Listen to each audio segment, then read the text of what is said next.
Hello. Yeah, I'm Sophia. I'm one of the module staff. We Hi, have how are you doing? I'm good. How are you guys? Great. Fine. Oh, good. Cool. So you guys are already ready with your screen sharing as well. Yeah. Yeah. Nick should be on his way. Should be coming soon. I'm sure you guys are aware of the structure. It's like 5 minutes you guys present, 5 minutes Nick gives feedback, and then the rest you guys can just ask any questions or anything like that. Yeah. Should be on their way. Great. Sorry, are we starting now? Or are we... No. I think Nick has just joined us. There we go. Oh, We right. have Yeah. Nick Right. and Moross. Hello. Hi. Cool. Anyway, I'll start your timer now. Good luck. Okay. Okay, Nick, you ready? Yeah, good. Okay, so our name is Coahpp, which stands for Coexistence of Animals and Humans. And our vision is to promote animal welfare across the world and to find a way to allow people to engage in a compassionate community in which to match unwanted animals and humans. And our practical solution to this is an app that is called Coahpp.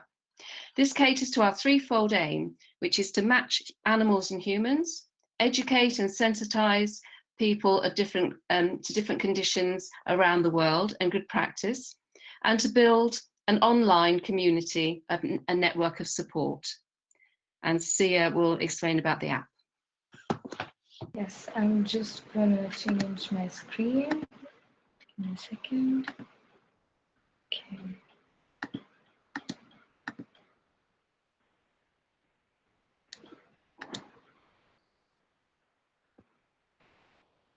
Oh, sorry about that. Just a second, guys.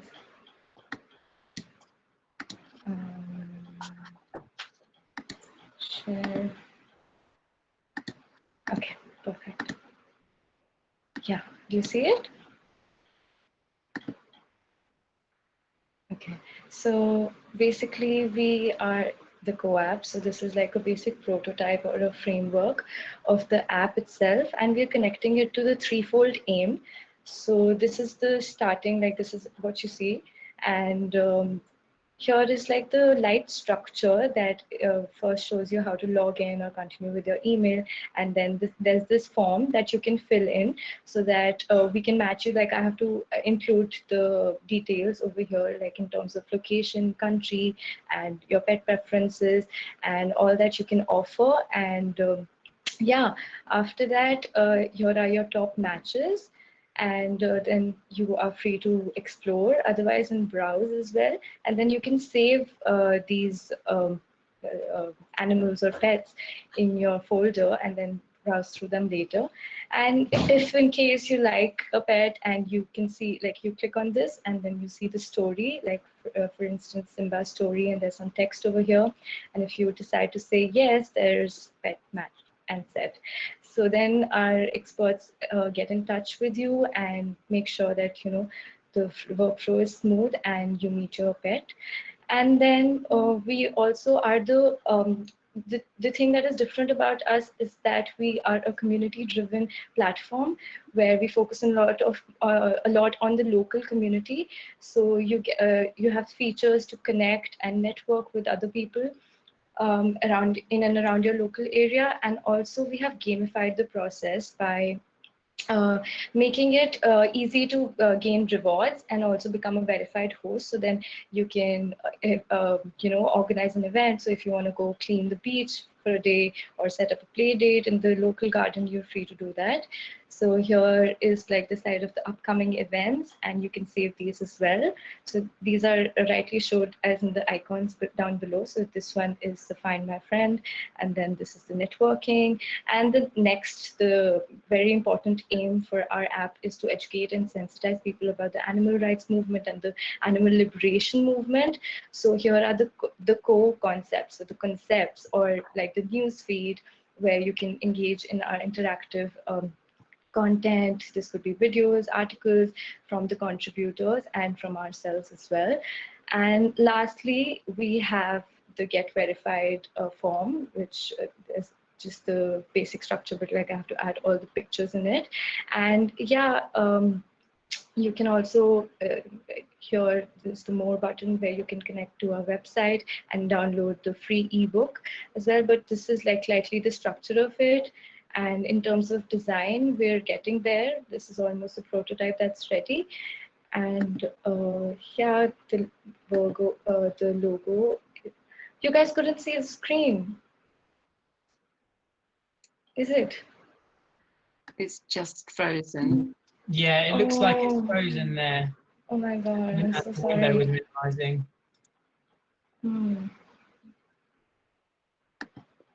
Okay. No, not quite wrong.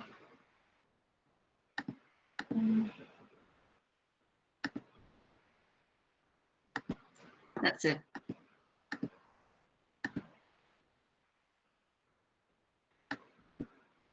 Do you see it now? Yeah. Okay. I'm sorry, I was just talking without showing you any visuals. So sorry, but this is like the first starting page, and then this is the bunny icon to find your friend, and then the story part, and then when you match with your friend, and then the upcoming events and the community aspect and features, and then the news feed wherein you can add filters as well. And then lastly, your profile and how you want to edit that. So that's about it. I'm just gonna stop sharing now. And Ashley could talk about the branding if. Okay, so I will talk about the poster I have made now, and I can share my screen. Okay, I put out that.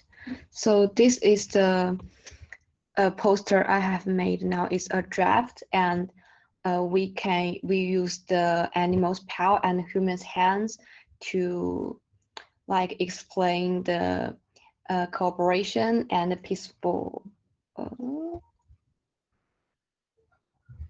Sorry.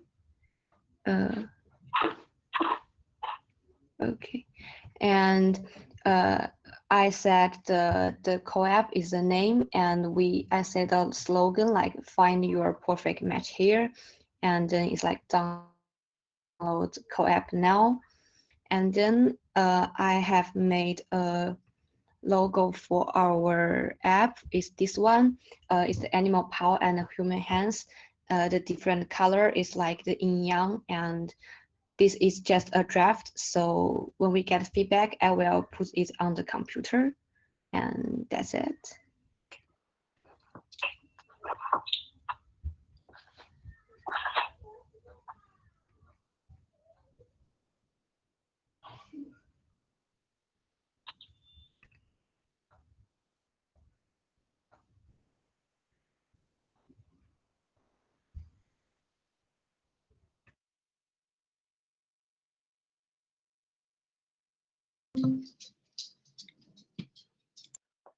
Is that everything, guys? Yeah. Great. So I was just Sorry. going to say we're working on the film, and the film just goes through and explains it all and shows the app in use. Okay.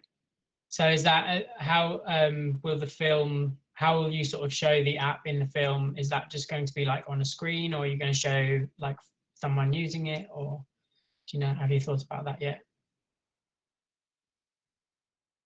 Yeah.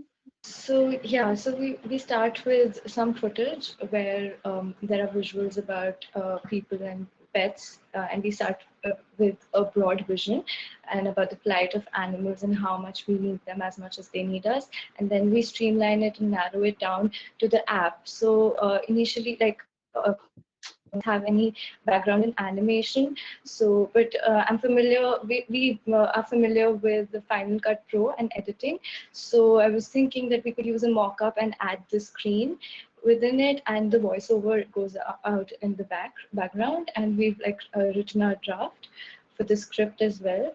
So yeah, that's how we're going to explain the features and make it more interactive and try to animate if that's happened, if that ever happens.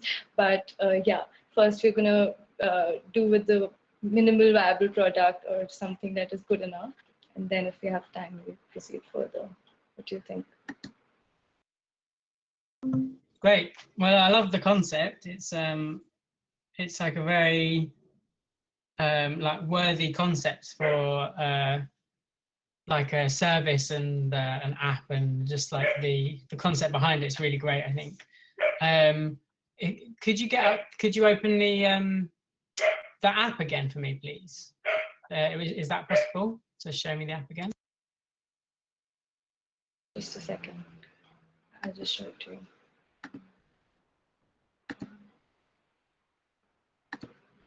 Okay. Do you see it? Yeah, I think it's just coming up now. Okay. Which page did you want to go to? I can't see it yet. Oh, you can't. I don't know what's wrong with my computer. It was working just fine.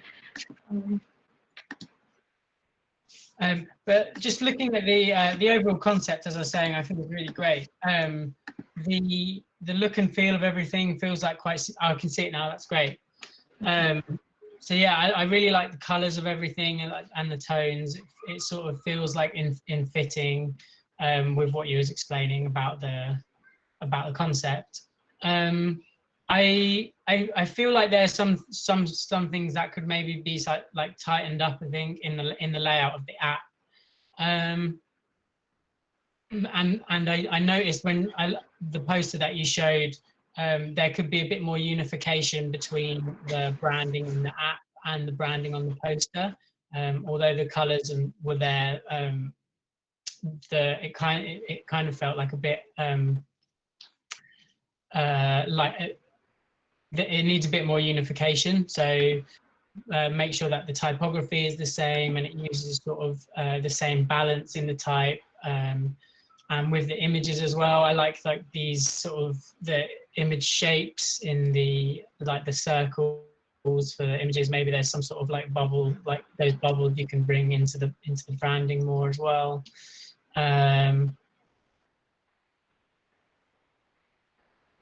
Yeah, Sophia, did you have any other thoughts?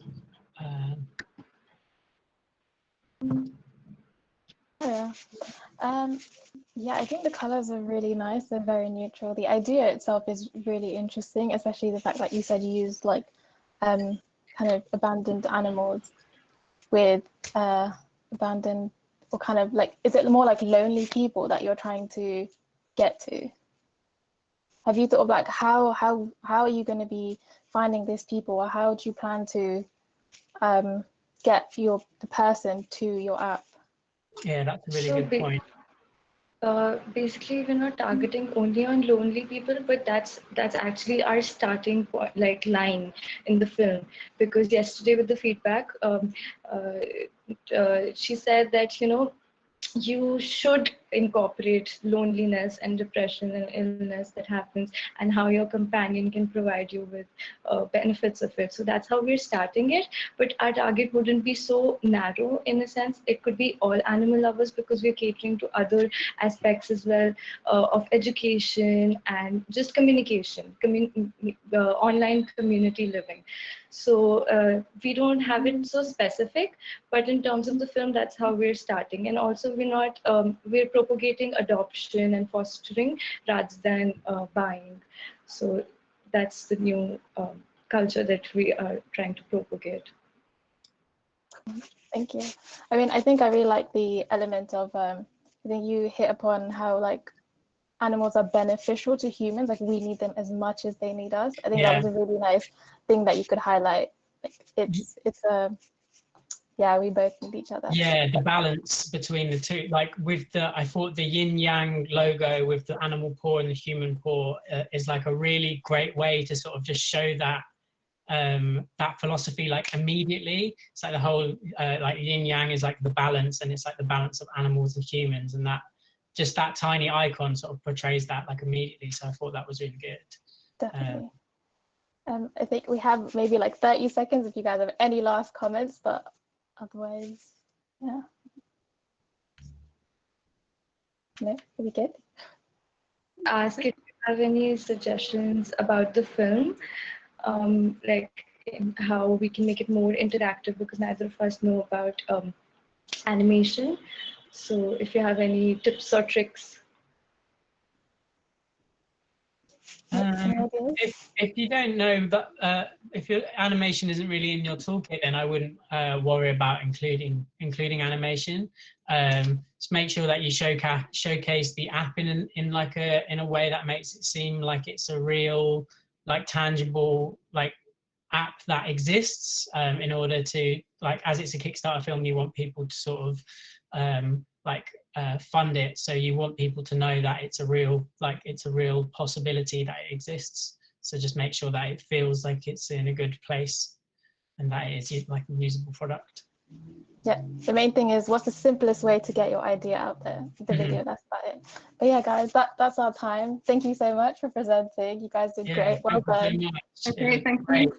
Thank you so much. Well done, guys. Bye-bye. Thanks. Bye.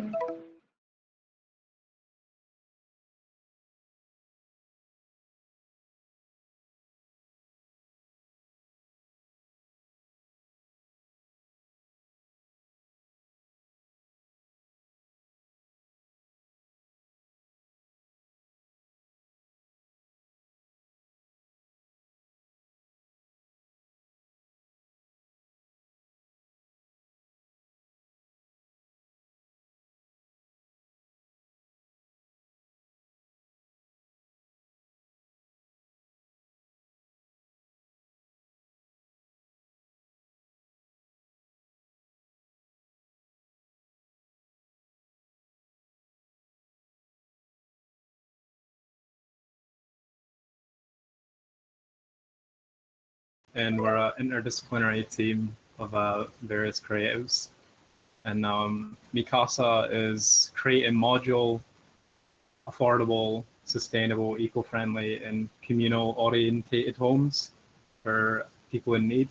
So the main beliefs behind the project is that we believe that everyone has a right to a home, and we're trying to deliver something that does that in a sustainable way that isn't currently being done quick enough at the moment.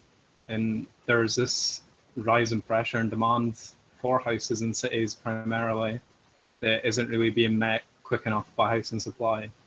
And the increase in property and land values kind of costing out middle to low income families and such. And at the same time, we have an influx of refugees and various people migrating to cities, and at the same time, a rise in homeless starts due to the costing out of low to middle income housing. So it's becoming too expensive. Roughly, there is, sorry, people are choosing to live in urban areas now more than ever due to higher chances of progression. And United Nations projects at 6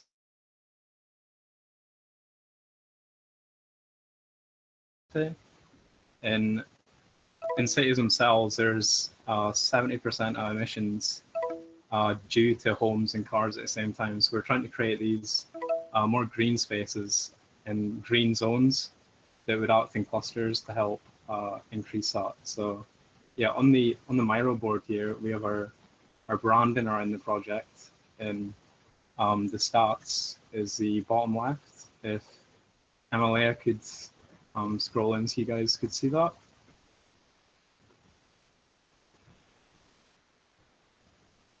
So the primary project that we're going to show it to be like a good use case for it is a area in Glasgow around the merchant city. And we have this nice area of land that is around 3.1 acres. And we're trying to accommodate, so once I'm sure some of you are aware that the hotels and B&Bs in Glasgow are currently accommodating people that are homeless and refugees. So obviously, once the industry is back up and running post-pandemic, these people are going to be without homes. And during the pandemic, there's been 84,000 fewer social homes delivered this year, and that's a 30% drop in social housing. So there's going to be a real issue in our hands coming out of the other end of this in terms of trying to accommodate people and giving people the right of a home. So what we're doing is setting up a way pretty much that's already been done by the half house example in Chile, and what's been explored by the urban village by Space 10, where we give people a base point in where they live. So it's necessities and shared, and shared by everyone. So we're giving people a bed in a modular home in the form of a shipping container, but using sustainable resources like cross-laminated timber, which is we believe is one of the most sustainable resources that can be used. And then it's also reusing and repurposing these shipping containers so they can be uniformed at the same time. And we're going to create these small urban villages almost that creates a community within one. And they will share like communal kitchens and communal bathrooms. And as they develop as people, the houses can develop with them and they can grow together, because it just lets them have like a place to stay initially, very much. And yeah, that's kind of where I'm at. I'm not sure if anyone else wants to shed some light on the project, but we're kind of short in time, I'm sorry.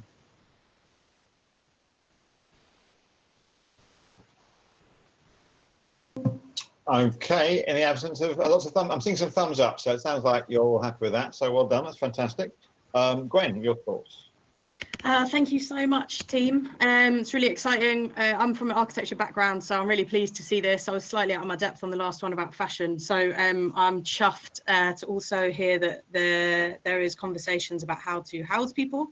It's a subject that's very difficult to get right. So excuse any criticism that I level at this. It's in a hope to be constructive. So I think the idea of housing people is fantastic, but there is a missing piece in the puzzle of architecture, which is around what next. So temporary shelters, and Aravena has already criticized this, who's the guy in your Chilean example there, himself, around temporary shelter is not enough.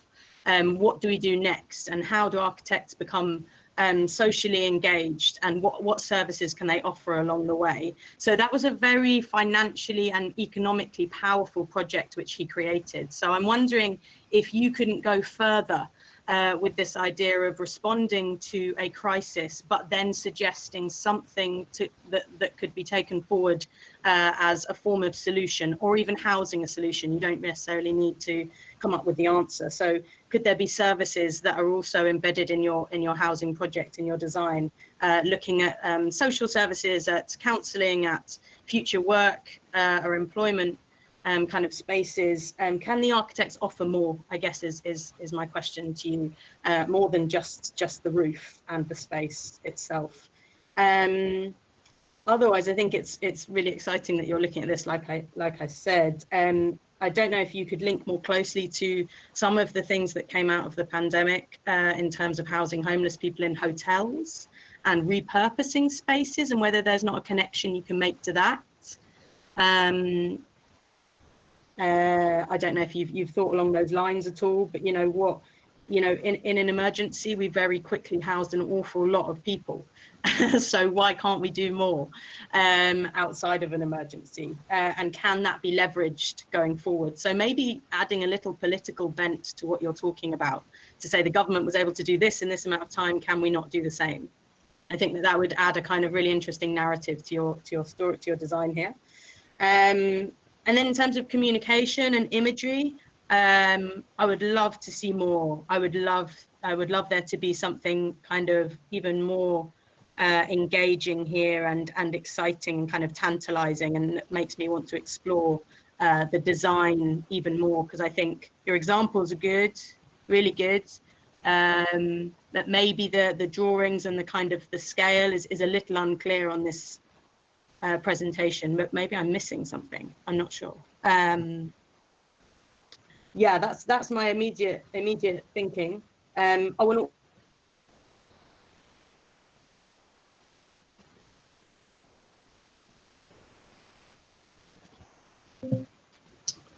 There's Gwen frozen. I think she might have done. In the meantime, Russell, did you have any thoughts?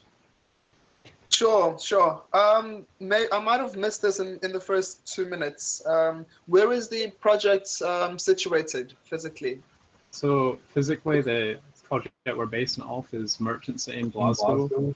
But we're hoping that the project can be applied on a much wider scale. Okay. So there are 2 points that I wanted to add. The first was, I think it's slightly connected to the point that Gwen made. I was missing references from other contexts that might show the universality and the ease of scale in what you're trying to offer. The second was, I was kind of missing a boldness in the solution. I think it was present. I think it has great potential, but I think you can certainly exploit its strength, and so maybe use that to your support. And then the last point was, I failed to connect the problem to the solution in a very clear way. And perhaps this is partly connected to the points I mentioned earlier, which is being a bit more bold with the solution and what you're offering, because I think you certainly are on something. Yeah, it's a classic campaign thing, isn't it? Show the problem and then show the solution. So that's great input. Thank you, Russell. Gwen, you're back with us. So the thoughts, we've still got a full 5 minutes, so it's over. And do you have any questions for Gwen or Russell? Indeed, we've got 5 minutes to go freeform.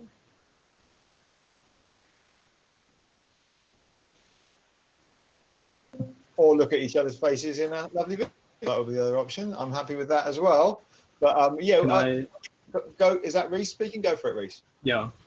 So on the topic of that Gwen brought up, that the architects can do more. Is there any suggestions on what you think would be really good ideas to implement into these communities? Because the idea is to just give them, it's very community orientated. So once they are on their feet, they can start to look at expanding and building themselves up, whether that be different facilities, like starting their own shops and starting to sell like green goods that they might have grown on their modular homes and such. So it's I guess it's early doors, and then eventually they might get to the point where they can start looking at different facilities they can bring in. And then, I think that Gwen was talking about an infrastructure for them, but that, maybe I'm wrong, Gwen. Good to hand it over to you. No, exactly. Yeah, I think that something, I think beginning with the community is fantastic, but community cohesion is a really difficult thing to achieve, whatever community you're talking about. And actually, the language is quite important. Are these people, do they see themselves as a community? Chucking a bunch of people together doesn't make them a community. So how do you bring a community together? And what can architecture do and spaces do to facilitate that, or even kind of getting people enthusiastic about that? A really classic social housing model is to have a community centre, and now that was given over to the authority of the residents, and so you have these tenants associations that also set up their own kind of what they called allotments on their own grounds, and that sort of activism comes from the residents directly, whereas when you start to assume that's going to happen, things fall apart quite quickly. You have to actually build in some of that. And so I was thinking around the idea of, if you're bringing together people who are fragile, who have come from difficult situations or vulnerable situations, I think you need to acknowledge that and say, well, what might they need to help set up a business enterprise? You can't assume that they would know how to do that. And I think architecture can offer some direction on that. I'm not saying you need to solve all the problems. I don't believe that designers can just do that. They need help from others. But looking at case study examples where that has been successful, in social housing is a really good one. You know, I hate to go back in history all the time, but you know, the 60s really did create some fantastic social housing. It created some disasters as well. But maybe to sift through some of that, a really good book's come out of UCL recently, which a name has escaped me, but it's something like Case Studies in Community Architecture. And they've literally just condensed a series of examples of where it's really worked, and what those communities needed to be a community. I don't think we can assume communities just exist. It's a bit like, to build on that, you don't throw people together and expect them to collaborate. You have to build a structure like we have done in the last week. See what I did there? Cool. We've got a minute left. I want to just re-presence Russell's point, making this a universal solution rather than just a Glasgow solution. I thought that was really powerful. Any last thoughts from you, Gwen or Russell? Yeah, I was going to say another thing that might be worth considering if you haven't already is the policy. How can you utilize policy to support and promote the solution that you're trying to offer? Great. Any last words from you guys? No, Feels like we're done. Well done.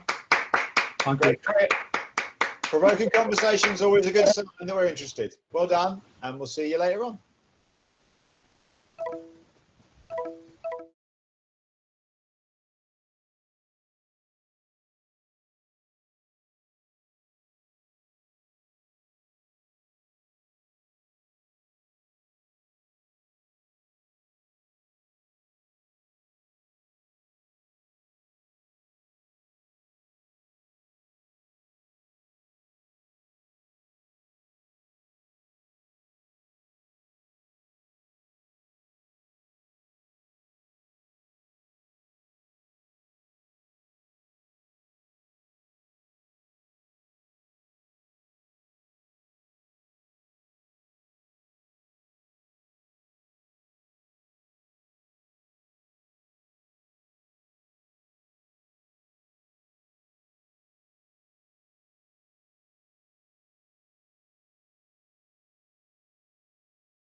So we are hostile environment, and we are a group of designers who want to create a interactive installation that is about climate change and displacement. Our name hostile environment comes from the policy that Theresa May developed, which is hostile environment for illegal immigrants, and we want to use that to flip around the meaning of that negative policy and change it into something sarcastic and something more more friendly.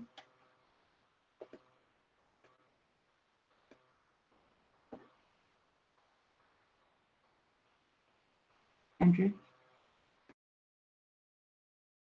Hold on. Yeah, so basically we wanted to hone in on a particular part of the climate crisis. We figured describing the whole thing would be much too broad, so we've honed in specifically on climate refugees and the eventual irony of countries in the West that recently have started to propose in increasing frequency these sort of anti-immigrant, anti-climate refugee pieces of legislation. So we thought it'd be quite interesting to flip that on its head and create visuals within a physical installation that show potentially the opposite happening in Great Britain, specifically London. So our physical installation would be a projection of different images that represent a narrative of a UK climate refugee as they sort of experience what's already being experienced by millions of climate refugees across the world, particularly in the global south. Could you scroll down a little bit, Susanna? So what we've started to do is we are creating panoramic visuals to sort of trying to describe that sort of landscape that a UK climate refugee would begin to mix with and become quite familiar with. We think part of the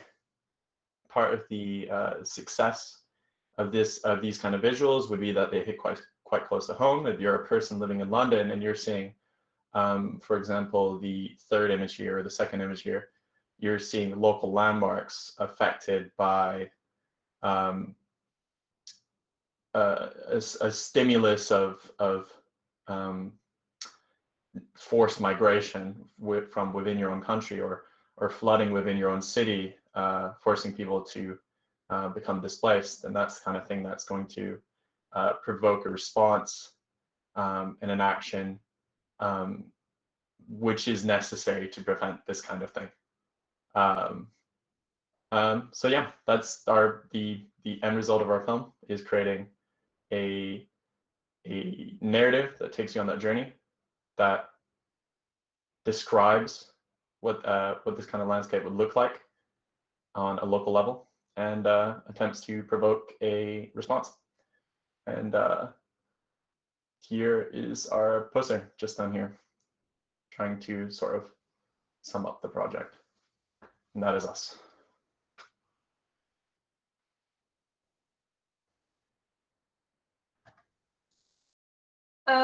Thank you, guys. That was great and very clear. And I also think, in a way, you're like to be applauded for actually doing something that's just a sort of, it's a campaign. And I'm not, it's almost like I'm sort of saying, like, you haven't gone and tried to do this massive thing. I think obviously what you are trying to do is quite big, but you've been quite focused in keeping it as a campaign. And I can't, that can't have been easy, I can imagine, because lots of times I'm sure that you started thinking about all the other things it could possibly be. So I think the fact that you've really honed in on that is actually to be applauded. So first of all, I think it's, particularly taking the idea of this, that Theresa May statement, that hostile environment, which is particularly in the UK part of like a lexicon, and people sort of know that as a term, and then shifting that on its head is really great, because you kind of almost immediately have the hook, particularly for people in the UK. And so I think that's a great starting point. And with the images themselves, some of them were a little bit unclear to me. So I don't know if it was because of the size on the screen. So might just want to revisit some of those and just think about if the particular image that you're using is as impactful. The one above Tower Bridge, I couldn't exactly tell what I was looking at. It sort of looked like it was the National Theatre, but I don't know if it was. So just maybe just think a little bit about things that might be slightly more easy to understand. I'm guessing that you might have looked at this already, but if you haven't looked at the work of Led by Donkeys, I'm guessing that you probably have been inspired by them. I mean, one thing you've done is you haven't, aside from your poster, you haven't used any words on those images. And I don't know if that was because it's still in development or if you wanted to just be more impactful with the image itself. But I'm not sure there's a right or a wrong in that, but just to think about what's going to get your point across in the best possible way. And then I guess a question to you would be, because I didn't really hear this necessarily in the presentation, and maybe you've already thought about it, is, so what happens if I see that image across Piccadilly Circus or something? What action do you want me to take as an individual? Like what journey do you want me to go on? Am I going to a website, or am I changing my mindset? Like what happens after the campaign? I interact with the campaign in that way. Have you started to think about that? We start to think about creating an app that you're sort of led to after completing the experience. But at this scale and this sort of time span, we thought, let's keep it quite generic, quite broad just for now, and at least have the primary aim of just provoking any sort of response any just sort of strong feeling or memorability of the event. So really it's more of a thought provoker right now. But I suppose it is the kind of thing where we have a branding, we could include some general information at the end of the pitch film or at the end of the installation that spurs people into action. Yeah, I think you need something of some kind. It doesn't have to be an app. It can be a web address on your film. You know, what were you going to say, Susanna? I was just going to say the main goal is to reinforce that ecocide should be a law, and that's what we want. Like that's the main goal of this whole thing. Okay, so I think keeping that in mind then, because there's a big gap between sort of the general public seeing this and starting to change how they think about climate change refugees and sort of the world, and then getting something into law. So what does that process look like? So in a way, and you won't have figured all of this out, but if it's about me as an individual, a member of the public, then seeing this, telling my friends, and possibly writing a letter or something to my MP, then maybe you just think a little bit about what that in between looks like, if that's the ultimate goal at the end of it. And it's also okay if the general public doesn't know that's what you're aiming for, but sort of if you're doing that in a way that you know that in designing this campaign, that's what you're trying to get to. And I would, in the way that you present the information, also think about just sort of saying that, whether or not that's you know, when you might be doing another one of these presentations or in the film or those sorts of things, keep making sure that you bear that in mind at all times. Yeah. So what I know you've got to make a film and a poster by tomorrow, right? Yep. And so what's next for all of you in terms of how you've done the poster? How's the film going? So the bulk of the film is it's 360 video, and it includes these projections onto this, you know, fake 3D environment. And what we're planning to do is create 9 semi-animated images. We've created, I think, we're pretty much done, I think, with 4 or 5. So we're about halfway through that process. But yeah, still gonna spend a bit more time on that. Okay. Hopefully have that done by tonight. And what was the starting point for this this project? Like how did you as a team come together, and what was the goal that you had? It was did it start out as being about climate change refugees and sort of those policies, or did it start out being more generally around something else? Initially, it was really broad sort of impetus. It was literally just creating a virtual experience around the climate crisis. Okay. It stemmed off of a discussion regarding ecocide and the international illegalization of ecocide.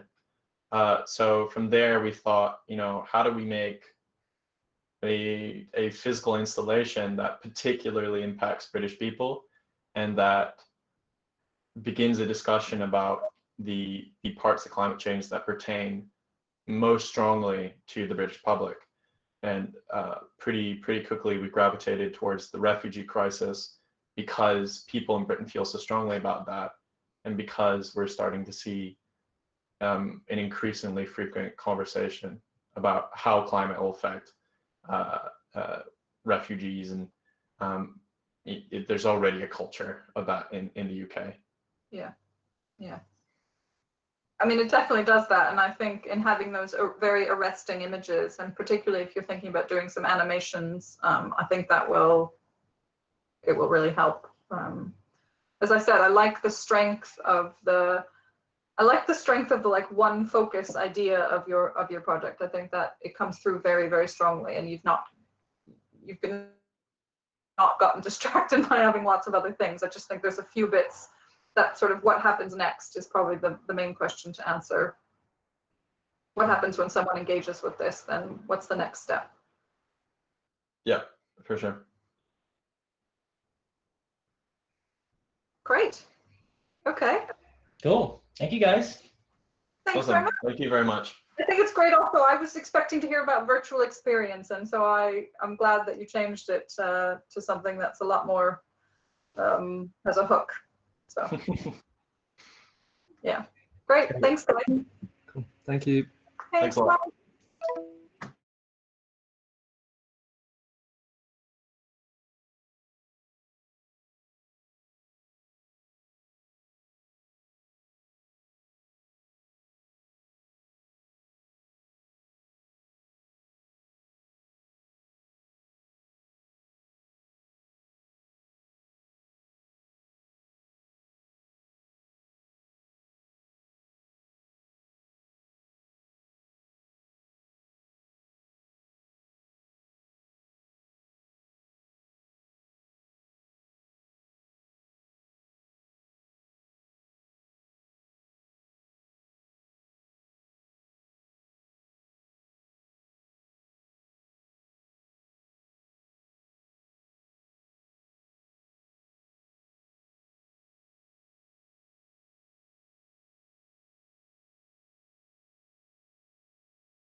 Guys, I put together a small presentation, and then if you want, I can show it to the girl. Yeah, that would be nice. Yeah, that would be helpful. It's really, let's see. Otherwise, I don't know.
Hello, hello.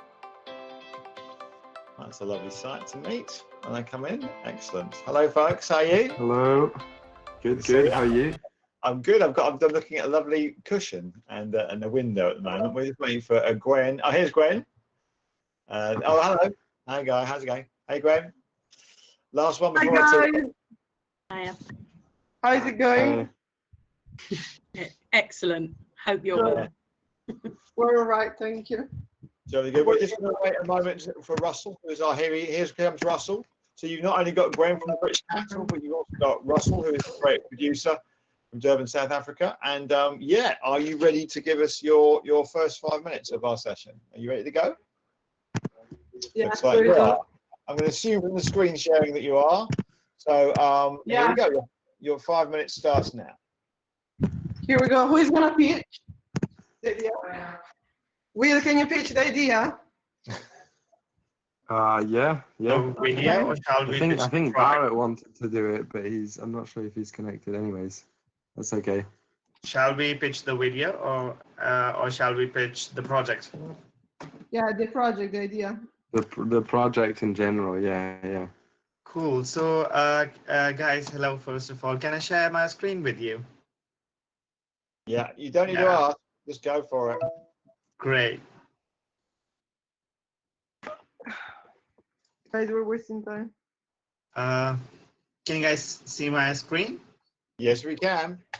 Great, perfect. So what we're trying to do here is we are trying to do this project, which is basically bringing the community and the people of the community and bringing them together to co-design and co-design their community and redefine their relationships and build a better community structure.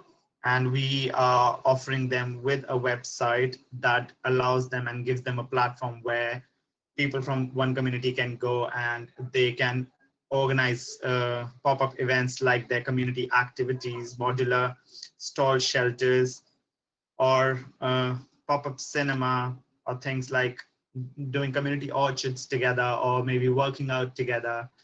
And so this is what we have decided so far to be doing. So what are we doing? It's a community-focused guidebook aimed at encouraging socialization and education and improving our streets outlook and functionality through making. And it is for the neighborhoods with walkable streets, precisely London. We have chosen Hackney as the area to go for it. And we will be sort of creating like a website, which is going to have all of these different drop-down menus where people can choose what event they want to organize within the community, how they can organize it. And within the website, they will also have step-by-step instructions on how to do various events and how to get council permissions for these various events. And also within the same web platform, we are providing them with one section where the community can engage, share their events, pictures or experiences, feedback. And so this platform is basically run and owned by us, but it is also collaboratively digitally growing all the time with the input of the users. Does anybody else would like to add anything?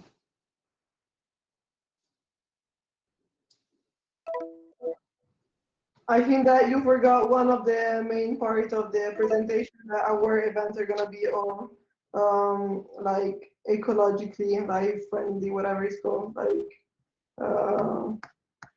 how's the fun to say? Eco-friendly, whatever, zero waste. And basically, right now, we were working on the branding of the project. It's called Smart Script. We used a typeface that was sort of like that has a stencil. It's like stencil style, because most of the workshops that we're gonna promote are gonna encourage people to actually build furniture or like objects from zero waste, or like from things that they're gonna probably throw away. And we're gonna have to design the workshop. We're gonna have to design the website. Here are some drawings about things that people could actually do on a group, or we sort of wanted to build an instruction, whatever, booklet or like PDF that people could download, meet up together and build stuff. Anyway.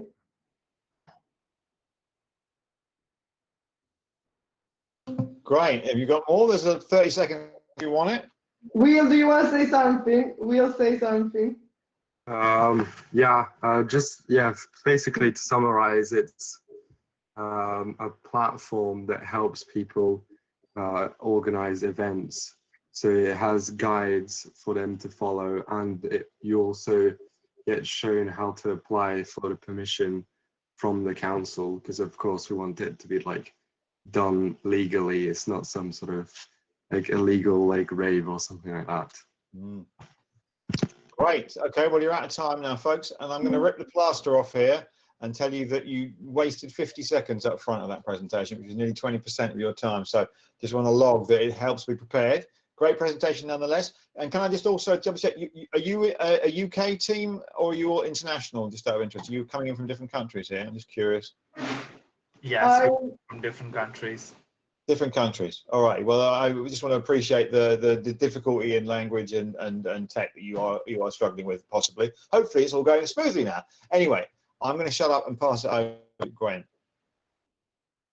Oh, can you hear me? Thank you, team. That was really good and interesting when it got going. I have to echo Fred on this. You got to be a bit smoother on the old prep and presentation because you're only doing yourself a disservice. But apart from that, in terms of the idea, I really love it. I think the idea of making things more accessible using toolkits and data-driven technology is a really exciting thing to do, especially in the space of spatial interventions and to create better kind of communities out of that. A couple of things that I would say that were little sort of red flags to me, I guess, is that have you guys done some research around what already exists in this area and especially in Hackney? So there's something called the Decorators. Do you guys know about the Decorators? You heard of them? So they developed something called Ridley Food Market, and they built a cookbook and a space, and they created a guide for how you create your own spatial interventions and temporary structures. So I think you should have a little look at what exists so that you can build on that and maybe acknowledge and credit some of that in terms of moving forwards. But they didn't have a kind of a website like you're talking about, so that's really exciting, I think. A question about sustainability, again, some language on that. I think you should be really clear about what you mean by reuse, recycle, upcycle, whatever you're saying, be really clear on what that is and where that's coming from. So will it be a resource where people can find materials as well, and how to get rid of those materials? A really big issue with temporary structures is what happens to that materials afterwards. So is there a kind of life after the building idea that you could include in this? Again, I love the idea of the connection to policy and permissions. It's a really important one and really difficult to get right in cities. Maybe talking about who that community is. I think saying Hackney isn't quite enough. And as I say, it's quite full already, Hackney. So maybe you want to think about areas that are a little less engaged or involved in terms of these types of activities. That's all of you going. Hello, team. In principle, I really love what you're proposing. I felt that I wasn't introduced to the problem statements clear enough. And if you already start to kind of paint a very clear picture of what the problem is, I'm much more interested in the solution. So perhaps consider that. I liked how one of the team members towards the end concluded and said, in summary, this is this. I would have appreciated that at the start of the presentation.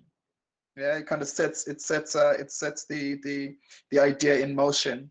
I also got fragments of the presentation or fragments of the offering, but I felt that it kind of needed a spine. It needed something that could kind of thread a thread that could hold it all together. So I know there's something about gaming. I know there's something about like kind of guidelines, pop-up cinemas, etc. But if you could find a way to present it as a whole, as a wholesome offering, and try to think of me as someone who's very who's a stranger in your team. What do I walk away with after a 5-minute presentation? I don't have to get all of it, but I at least should walk away and try to explain to someone else in fairly accurate terms. And I felt that I could explain fragments here, but not the whole. Great, thanks, Russell. Okay, we've still got some time. Questions, comments? Anything you want to ask Gwen or Russell, or indeed me?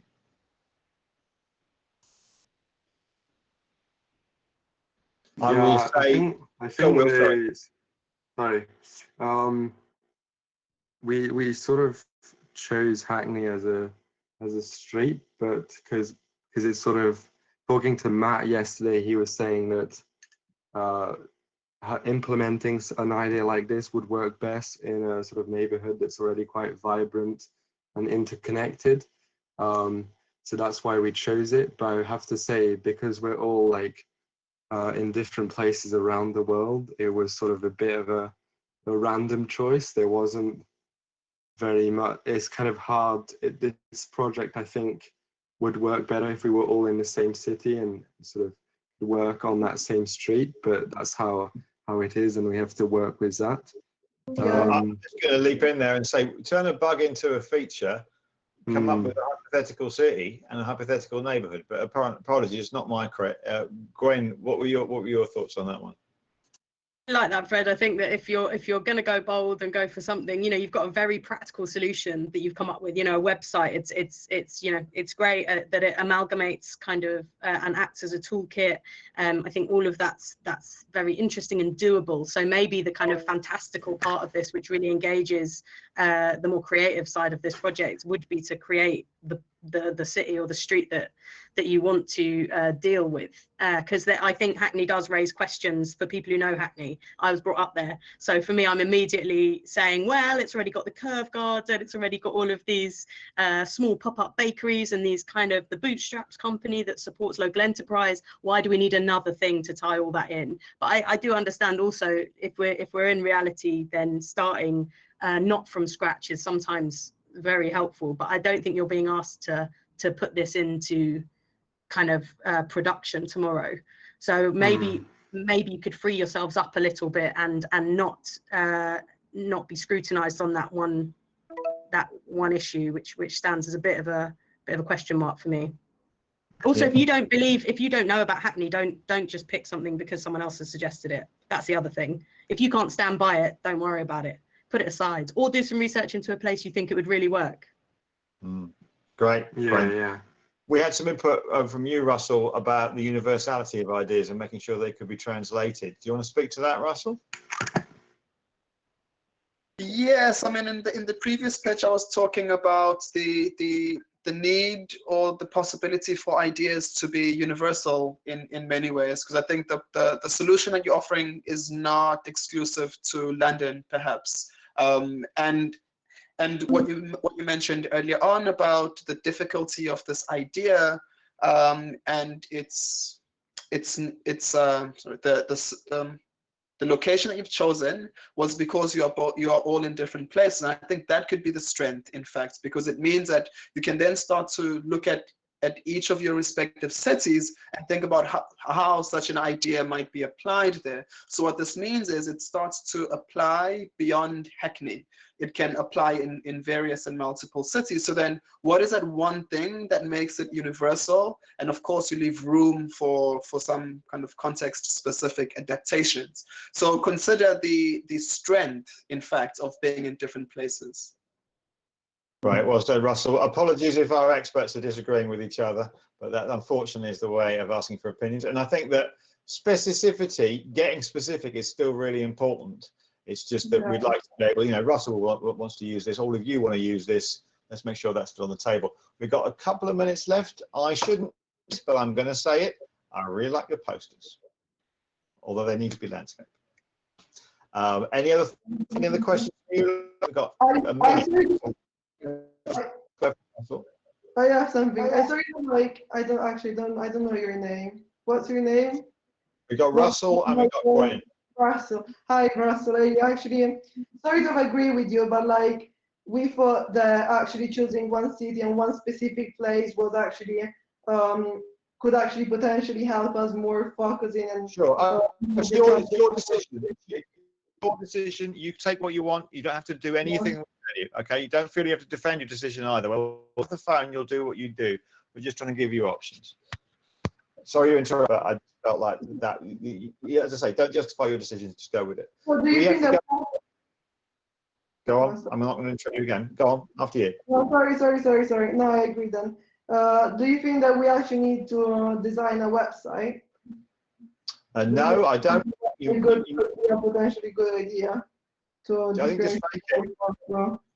Different ideas. I'm sorry, I keep interrupting you, but you can just fake it. You don't need to do the whole thing. But again, those decisions are yours to make. Great. All right, we're out of time, but any last words from Gwen or Russell? I think you should make it, not for this, but in the future. I think it would go down very well. As you've seen in lockdown, or may not have seen, there have been these mutual aid groups that have been really important to people's, staying in touch and connecting with one another, and having a focus like the one that you've got around design is a lovely thing. So I hope you do get to make it one day. Right, thanks, Gwen. You've got something really, really good and strong. Keep going, keep running. Way to go. Nice one. All right, well done, folks. Gwen, Russell, we got tea break. We got a tea break. Good luck with it all. See you later on. Yeah, thank you very much for your time, guys. Thanks. Bye.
I think maybe get started and then see if they join. I'm seeing people join now because we're on a bit of a strict time schedule. Yeah, if they can come in and turn their cameras on, that would be super. Oh, yeah. Cool. Should we start? Okay. Cool. Hi. We're Mirage. We're creating an app to create, share, and experience digital art. Our aim is to create an accessible and multisensory experience of digital art. This project is in reaction to the inaccessibility of traditional galleries and museums. We feel there's too many barriers for artists to showcase work, as well as viewers in accessing work in an inclusive way. By creating this app, we hope to redefine what a gallery can be, putting the viewer and artist in control, and allowing them to create, upload, curate, and experience, and share digital artwork in one app and put it out to anyone. And I've also kind of summarized our project into 5 words. So can you see this? Is it good? Okay, cool. Yeah, so there's kind of 5 elements to the app. So there's one portion where you can create the work, then also upload it to a profile, and which is searchable for a map. And you can also create exhibitions through the app. So kind of connecting people together and creating immersive VR experiences. And as we said, like one of the important parts is accessibility. So work can be experienced in like a multisensory way. So not only be visual, but audio and kind of touch as well through kind of vibrations of the phone. And then an emphasis on sharing work. So engaging people in discussions and connecting people together through the artwork. Yeah, okay, cool. I think some other people in my team will speak about their parts.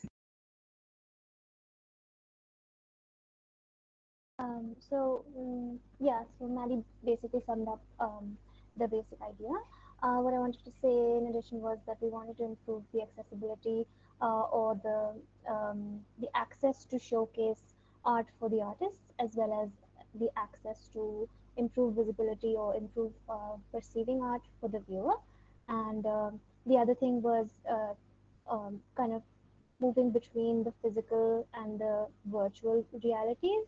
So uploading your art through photogrammetry or documenting with photographs helps you, justify your artwork in the digital realm, but also allowing the viewer to kind of navigate, explore through the virtual reality, and then later on print out maybe printable posters or printable 3D prints of those souvenirs. And so basically coming back to the physical realm, so that was just one of the things that we wanted to do as another feature. Yeah, maybe if Natalie wants to talk about the other features.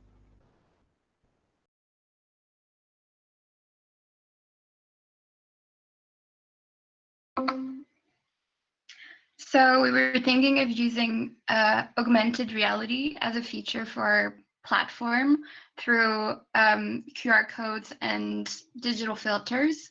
Like that art could be accessible anywhere. And you could scan any QR code and that will let you interact with any art piece that is on the platform, as well as learn about the artists. You could support them through the app. And also you could experiment with the different digital filters that come with it. And you could kind of see where an art piece could be, even if it's in your living room or in the outdoors. And we thought that that would be an interesting experience for the viewer, like that it's not just in one set area. And you could scan a QR code from a poster that you see outside and do whatever you want with it. Cool. That's your 5 minutes. You want to add anything else, or should we go on to feedback? Cool. Let's do feedback. I think the idea is good. I think that there is a fundamental friction between trying to create like art that is to be experienced through a digital format. Is that a new kind of art or is that existing art? And I think in some ways you know, just digitizing. There are challenges to digitizing existing art that are basically either through photography, 360 rotations, sound descriptions, audio descriptions. I think that is really interesting, but then I also like the idea of the augmented reality thing, because I think the idea that you could be in your living room and, you know, project through your phone camera a Rodin sculpture at scale or something, you know, the idea of like bringing those pieces of art into your home or wherever you live. I think also it's interesting to think about art that is purely created for this purpose, as opposed to like art that was created for galleries. And is that a kind of a future, like, is that fundamentally a part of it, or are you talking about, basically, you're talking about two things. You're talking about making art accessible, and you're talking about raising up and creating a bigger platform for artists who have access issues of getting into like big institutions. And I feel like those two things are both really important, but they also kind of have different agency, and you kind of need to decide which. I think in some ways I would almost decide where you're going to go with it a little bit. Maybe they can coexist, but if they do, it will be like about maybe just creating a totally digital platform for this art. So the accessibility is completely, the cost to access materials like marble or brass, or like to make a sculpture, can be just done on a computer, and then cast in that material in the app and then seen in your space. I don't know, I think it's really interesting, but I think you've got to think about new world art and old world art and what you're doing with it. Are you rejecting the past, the artists of the past, and saying, you know what, your galleries, your art is good, but it's like one perspective of the world, and this is like the future of art, this is accessible, this is digital, this is interactive, this is, you know, and like when someone is submitting a piece to your gallery, does it have to meet certain criteria in order for it to truly be accessible? Like, must it also have the artist's approved audio description of it? Must it also have an essay written about it? Like, how can you like create a multi-access art exhibition that every single piece of art can be experienced by anyone who's using it? I think it's a great idea. I just think you need to like focus a little bit more on that and the challenges. The idea is there. I think you just need to kind of like go one step deeper with your intention. I think you also need some visual references, because there's not, like, basically none. I think like you could easily find some good AR references. They don't have to be of your gallery. They can be existing like uses of augmented reality in spaces. I'm sure there's probably, oh gosh, someone's calling me. 1 second. Hello? All right, I'll take over for a second. Yeah, I think what Kate's saying is spot on, is that like there is still that two stream kind of thing that you're battling here. Is are you bringing art into people's homes that wouldn't necessarily be able to reach the gallery, or are you you know, letting people who would be able to put work in a gallery be in a gallery? It's kind of like two streams. Sorry, carry on, Kate. Yeah, no, that's exactly it. Yeah, sorry, I always get freaked out if I got an unknown number phoning me. Yeah, I think exactly that. It's like your messaging is really strong straight out the gate. So I would continue with that. Like, there are so many levels of wrong within the system that you could tackle that even further by developing your message. And like, the digital world is an interesting place. I think an app, maybe, I think you should think of it more as a platform. So maybe it's a website and an app, or maybe they interact, or some things you can experience with the app, some things you experience on a computer. Maybe you could think about the other challenge would be like digital access issues. So like, what if people don't have access to the internet? What if people don't have access to computers? you have to think about, if you're making something accessible, like, are you going to have installed locations for this art gallery that someone can physically visit in the street and use a public piece? Maybe it's a piece of public art and embedded in it is the computer or something that you can interact or go to this gallery. Just think about it in like all of those layers, and I think it will be a really beautiful project, and try and develop more of a visual around the story, so it's like supports your idea as you're going through your slides, because it can be difficult to just look at one slide while someone's giving you a long description. So perhaps maybe some, even if it's just type-based slides that will help you pace out your presentation with a few just simple visual references, because like whoever's reviewing this may not know what augmented reality looks like. They may not know what you mean by filters or whatever. Like, so think about just giving a simple visual cue to anyone that's looking at it. But yeah, I think it's really nice. I like the name as well. I think that works well.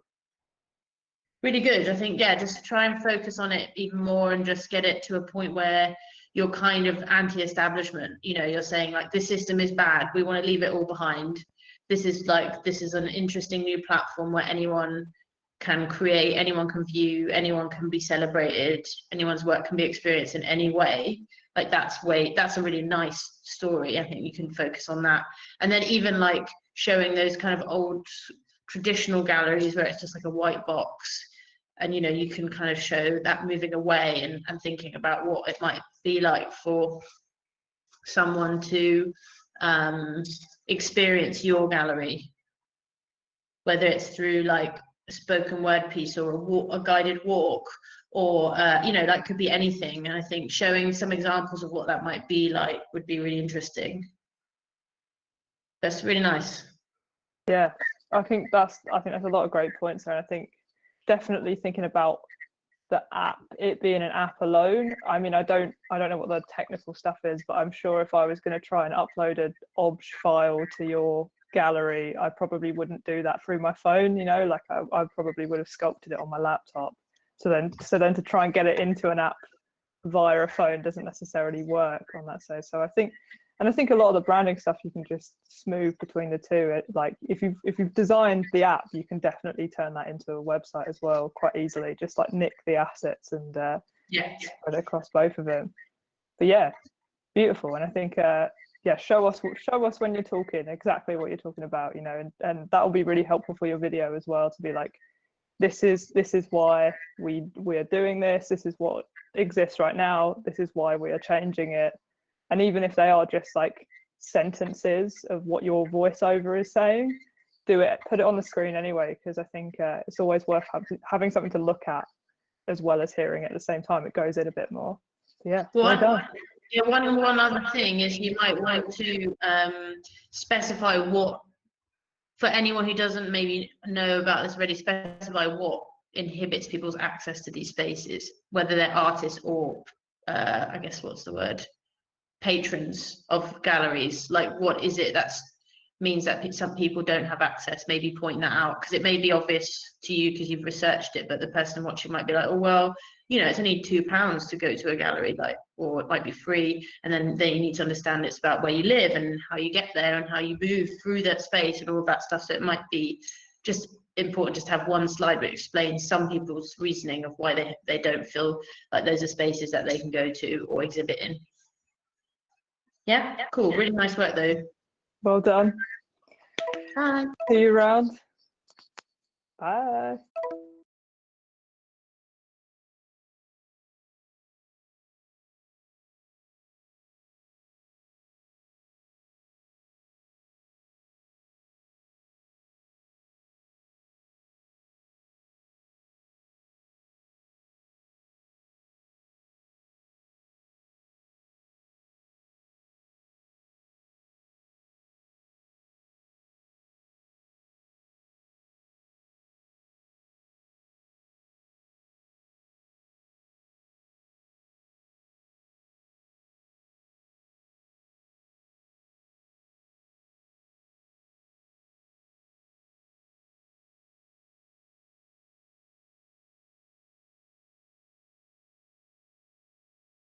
do we need to go into that much detail about them, or should we just generally kind of say, like, we're looking at the kind of concept of like unfolding stories, and these are some examples? Kind of I think we can talk, yeah, we can talk generic, like, because we are still like at a conceptual stage where we are exploring options. So yeah, unfolding, using origami tool. Hello. Hi. I'm Sophia, the module star. We have it coming up. I think Nick is on his way. I think I'm hearing some feedback from somewhere. But yeah, look, we have Nick doing Moross to hear your project. Hi, everyone. Hi. There's a lot of feedback going on. Yeah, I'm getting it. Yeah. Anyway, I'll start your timer. Good luck, guys. Okay, cool. We are the Storytellers group, and of the people on this call are Shima, Medina, Molly, Rin, myself, Katarina. Manaj is potentially on if his Wi-Fi doesn't drop, and we still have Marie who's trying to join Fuse. But we'll give you, I'm going to start sharing my screen. Okay, so, whoops. Okay, so the problem we're trying to solve in our creation is that in today's world, people don't have time for sleep, housework, exercises, and even less to engage with stories. And then what they do here in terms of stories is heavily filtered and based on the media biases they face. So this is where our project comes in. So we'll start with branding. If someone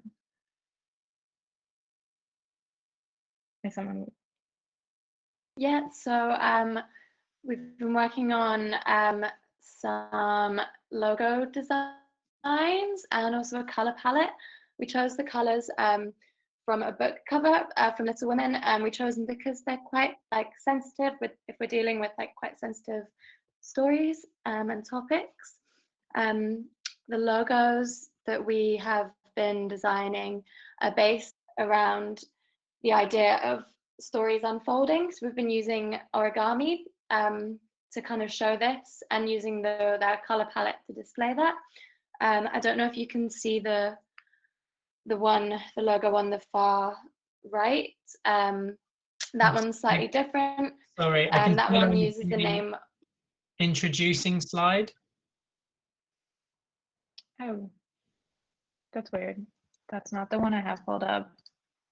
Did that work? No. Okay, sorry, let me try again.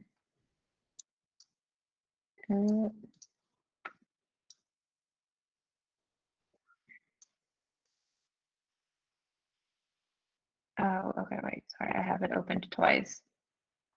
Okay, I think that works now. Go ahead, Molly. Okay, yeah, so, okay, so you can see like. Okay, we lost her. So the two logos we're working with right now and our names are either Once Upon a Time, which is what this logo is based off, and the letters that lead that, and then a Narrative Experiences, which is highlighted here with an N and an E.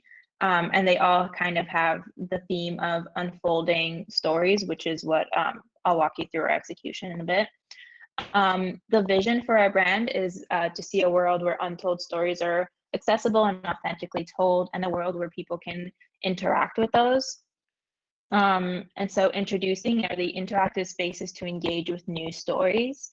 So this will be done in two parts. So first we'll be capturing stories via a mobile truck that will allow people to record their stories however they feel comfortable doing that, whether that's an audio recording or painting or writing. You can capture your story however you want. And then the parts we're currently working on is how we're gonna create spaces to engage with those stories. So for example, here we have a bench where someone can hear a story that was recorded from the mobile site. Here we have another example where someone can play along with the story so they can follow the chapters of the story These would be relatively short, but chapters in terms of like the different changes that happen, and it'd be kind of an engagement with the story. A summary of our customer journey is that this will offer an audience are breaking in their busy life, and they can engage with stories they otherwise there's a lot of wouldn't have. feedback. Because mute your mic if you're not talking. I'm sorry. Okay, is it working now? Okay, so this will allow. Okay, this will allow people to engage with stories they wouldn't have otherwise heard, and they will reflect on these experiences and apply them to their own lifestyle. I'll pass it on to Medina to quick walk.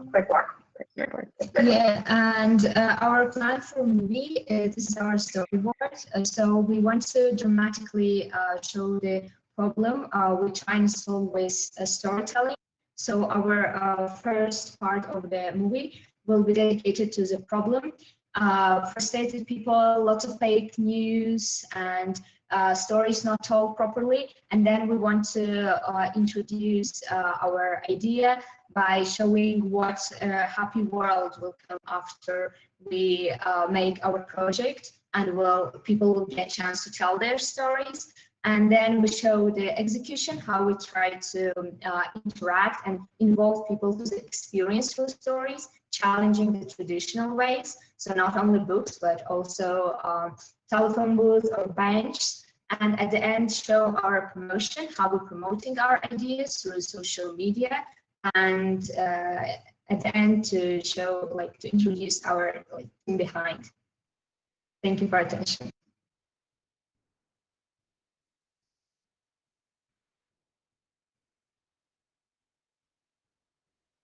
Cool. Is that everything? Yes. Nice one. Shall we go back through to the top? Sorry, can you repeat that? Go back to the top of the presentation, please. Yes. So I really like the I like the idea a lot. I think going on to the logos, I really like the idea of using the origami as a way of simplifying the concept of unfolding stories. I think that's really great. I think you guys have chosen the two logos that work the best there. The one, I would be conscious of the one logo number 4, whilst I think it's really great. It being used at small sizes might be quite problematic because it's a very delicate logo. But logo 1, on the other hand, is really bold. So I think that would be a really good option, for using it in all sorts of contexts, the big, using it small on a screen or printed very small, and then also using it massive would be really great as well. I really like the idea of the traveling the little truck to go and record your stories. I think that'd be great. I could see it being used at festivals and things like that as well, as a way to maybe there's you can have live broadcasts and things from that. I think that's quite cool. Or live podcasts and things like that. It'd be cool to see a little mock-up of your logo on the van and things like that, or a big livery on the side of the logo, on the side of the van. And then the spaces. It would be cool to see another 1 or 2 examples of what you thought, with the physical spaces, the chairs, and having an area where multiple people can sit and listen to the same stories and engage with them together, and maybe a way of almost like a book club where you can sit and discuss them afterwards or something like that. Whether that's a physical space or a digital space where people can discuss and dissect the stories or things like that. And then the next one, where it's you're gamifying them a little bit and making them even more interactive, where step by step, listening to each chapter. I think that's really cool. I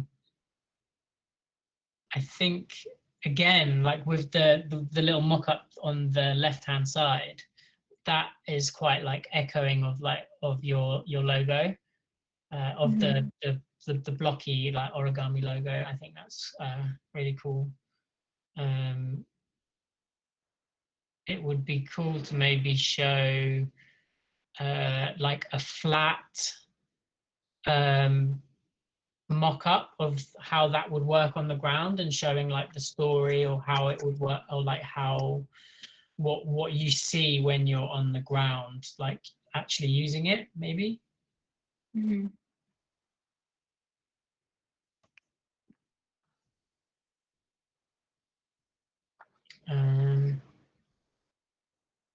Maybe. Yeah, that's really so I guess one of the questions we have on here is like, is this enough engagement? I really liked your suggestion of like a book club style thing, because we're struggling with not making it a one-way engagement, if that makes sense.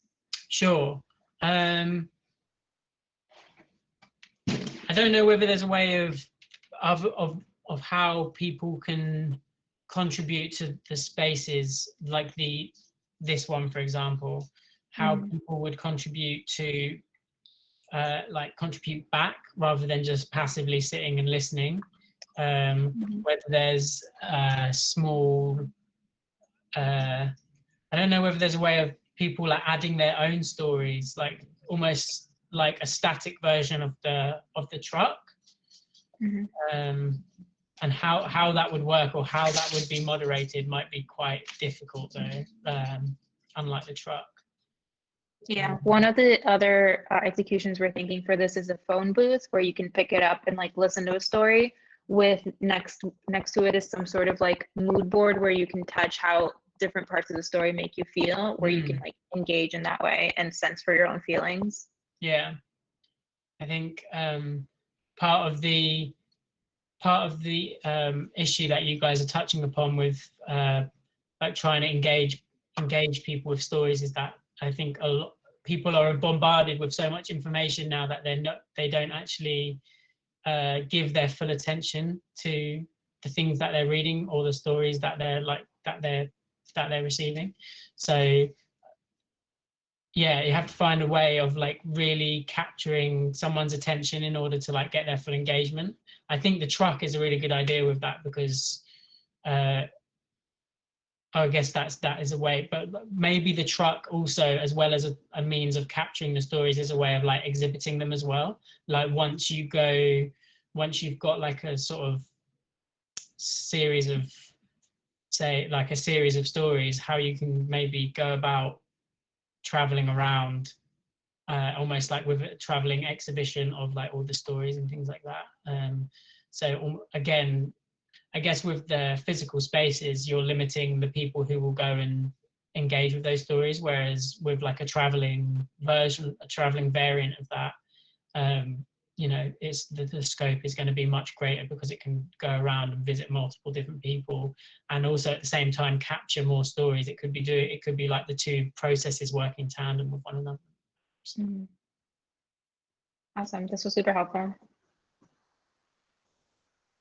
If there's any last comments, we have about a minute to 30 seconds left. But that was a really good presentation, guys. Thank you.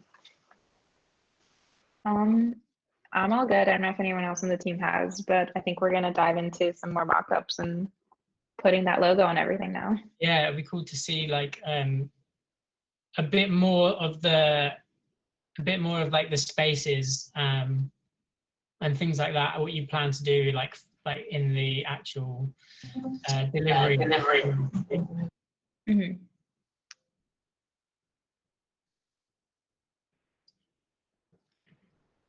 Cool. Well done, guys. Thank you for presenting. Great. See you soon. Thank you so much, everyone. Good luck. Thank you. Thanks. Bye-bye. Bye. Bye.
and promoting an understanding of different ways of working. Unlike universities, who don't usually work outside their departments.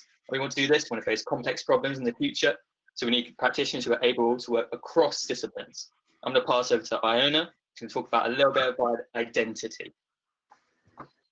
Hi, so yeah, this is what we are at the moment. It's kind of this like pastel colors, and it includes kind of textures from like science backgrounds. So, and it kind of resembles Petri dishes. And our name is Collab, and it's kind of this like collaboration, and then like science and art, and a space where they can come to meet. And then we have some kind of like logo ideas up here, of different kind of shapes and ideas coming together. Yeah, I'm gonna hand over to, is it Guillermo? We're going to talk about storyboard first. Yeah, Anna. Sweet, this is going to be Anna. I've got to let it access my screen. Share. Come on. I'm having issues sharing my screen real quick. Come on.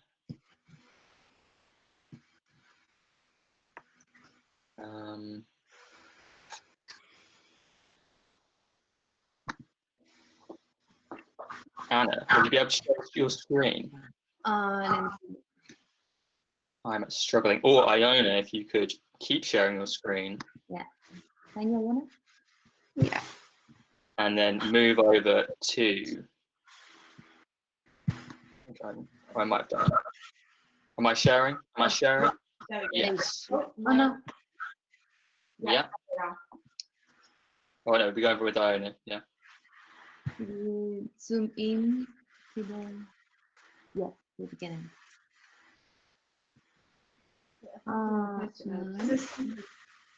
Is this the right space? Sorry. No. I can share my screen. Yeah. Yes. Yeah, there you go. There you go. Yeah. So we just talk through it, I guess. Yeah, it's not working. Okay, we'll just talk through it. And do you want to start with the first slides? Yeah. Wait.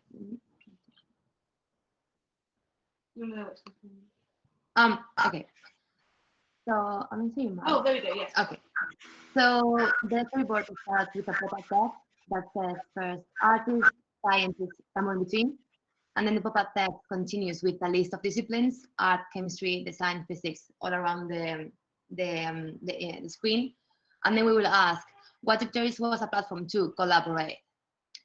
Then we thought about introducing the logo with an animation. And then the next step would be like introduce some footage of some actual examples of like collaboration between design, geography, architecture and social science, and art and physics. And yeah, and then we'd have the word initiate pop up on the screen. Then we'd run through a trial of the mock-up that Yuma is going to show us next. Then, because these are the three, basically we'd explain the three different functions of this platform. So initiate, connect, which is where you are matched up with different collaborators, and finally explore, which is where you can explore through other people's projects that they've already been working on. And each of these words, as I said, will be linked up to an example on our mock website or what platform. Then we'd have work would be like fixed onto the screen, and we'd have work together flash up. And in the background, we'd have some stock footage, which we're still to source. Then work would stay there, work online, again, some background footage, and work in person. And this is referencing all the three different ways of collaborating that our platform would offer. And then blurring boundaries, which is our, well, one of our taglines. And yes, over to Rob. Then we're going to have transdisciplinary, cross-disciplinary, and artist, anti-disciplinary will pop up on the screen. The disciplinary is going to stay in the same place though. The trans, cross, and anti will pop up. We have then new ways of thinking, new ways of seeing, and new ways of experimenting. Same as before. the new ways of stays in place, and you get an example of the different things we want people to do when they use the website and get from the website. Then we're going to say, take your project to the next level. Then we're going to explain our residencies and have images of footage of Glasgow, Dijon, and Guangzhou. And this is, we've chosen these locations because this is where our group is from. So we're offering residencies for people to take their ideas to the next level in these different countries, get people to experience different places around the world and meet together in a space to work on our ideas further. And that's directly from working on the website. So projects that go up on the website, successful ones can apply to come to one of these residencies. Then we're going to have our logo flash up, our tagline, which is where art and science collide, and then our website and a link to join up and sign up on the website. I'm going to pass over to Yimo now, who's going to share their screen, hopefully, and show us some mock-ups of that website. Yes, and here is our mockup, and there will be our website or app to show our project, and here will be the project poster, and here will be like how many projects are there and how many people like join in, and in the new project you can join the project with the plus button. And also we have different kinds of resource. We sorted the resource and we shared different resource to team members, and we also have expert teams. So we use this mockup to like better link to each other and show our idea. Yes, that's it. Sweet, thank you. Over to you, please. Who is it? Over to you, Severa. Great. Wait, can I just ask a question? So the people that are joining this, I missed it. Are the projects initiated by people, they suggest them to the website and then try to get other people from the other disciplines to join into their project? Is that right?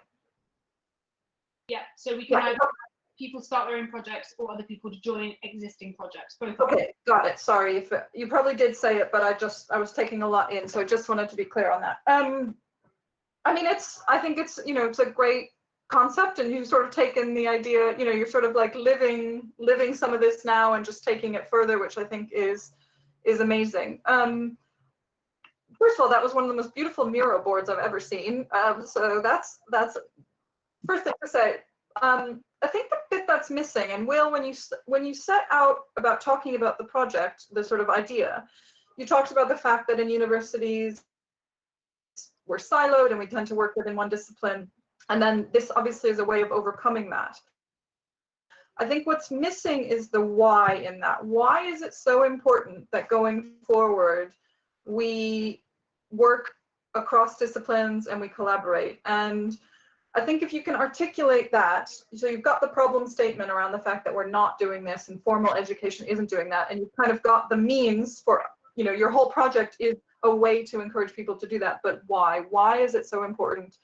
And I would bring in, whether or not you want to bring in the COVID situation, or you want to bring in, the climate emergency and all of these things that require that we look at it from different angles. And I think if you could place that statement somewhere up front, that would be better. And what I mean is both when you're talking about it, but also somehow in your in the visuals, the kind of why is this so important? And then I thought the mock-ups that you've done of the phone, the kind of the website and engagement is great, because you've sort of almost taken a bit from inspiration from retail and other things in the way that we filter. You can filter so you can find the thing that you want, and I thought that that's a really easy way to engage with this. And I would, I know time is limited, but if you had time, I would encourage maybe each of you kind of submits a project to the website, and so you kind of have some snapshots of what some potential projects might be there. I think that would help give it a bit of life. And the fact that you've got the Glasgow, the Guangzhou, and the Gihon kind of things all there, I would encourage you to. That's an amazing collection of places, and I think you should do something with the fact that they all start with a G, to be honest. And aesthetically, I think in terms of like making an animation or something, I think you should do something with that. It really struck me when I saw it in your storyboard there. So that's a kind of playful comment, but I would do something with that. I think the main substance of what I would want to say is just this thing around answering that question of why this is so important. Why do we need to work in this way going forward? So, but it's beautifully done. And yeah, looking forward to seeing the film and the poster. I hope that's helpful. Is that good? A quick question then. Yeah. So we run through the storyboard with you, and we had one of the ideas was to have sort of design and geography would come up on the page, an example of an artist. That's going to be a fellow licensed studio who works cross-disciplinary between these sort of practices. So maybe would you recommend doing the same with the reasons why this project is existing, for instance, climate emergency? Or so then maybe you have that come up on screen with a background of, you know, fumes, for instance. Yeah, I mean, and I don't know how much you've talked about this as part of Modual.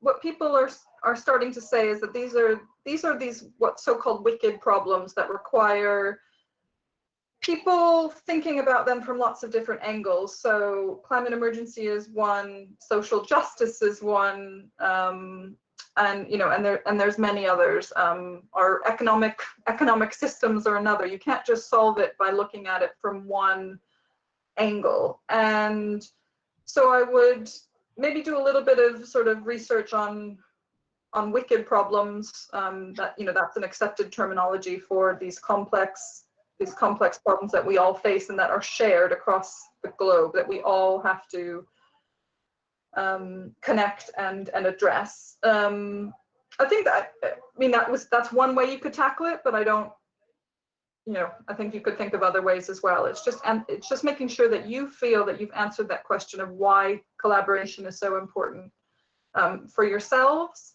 and then when you present the project. Okay. Great. Any other questions, guys? Great. I think that's about it. Well, thank you so much for the feedback. You're very welcome, and I can't wait to see it. Yeah, really, really beautifully done. Just look forward to seeing the result. Excellent. Okay. Thank you you. very much. Thank you, guys. Bye, So, guys. see you in the backstage room. Okay. Yeah.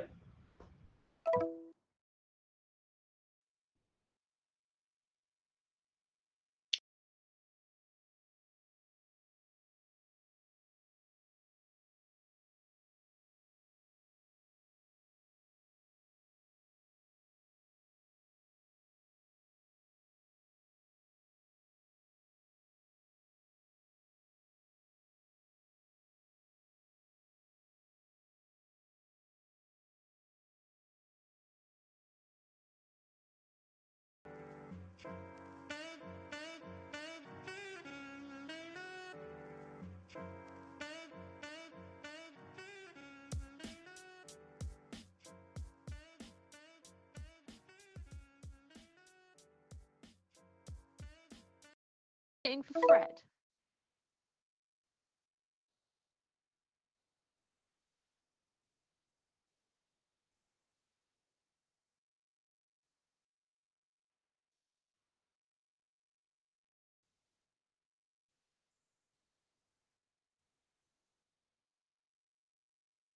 Are we waiting for Fred?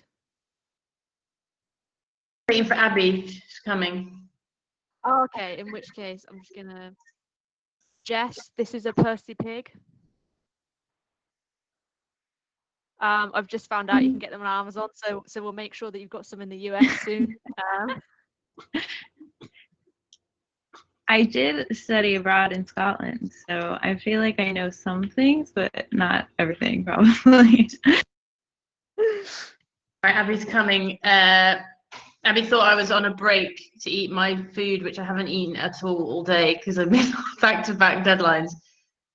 I might have to eat a snack during, but I can wait another 10 minutes. I've got a matcha latte, I'll survive.